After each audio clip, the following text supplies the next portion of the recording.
Ako. So, naman tayo kabong. Dinala ko sa pag yung kuya ko. At tirain natin mga kuya ko.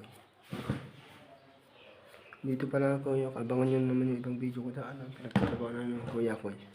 Doon nagpipintura kami ng kuya ko. Yung pixiban.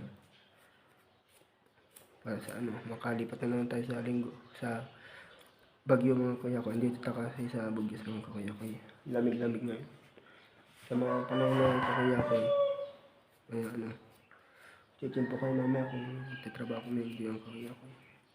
Yan, ito yung labong kuya ko. Pawala mo natin labong si Puriman at kuya ko. Yan.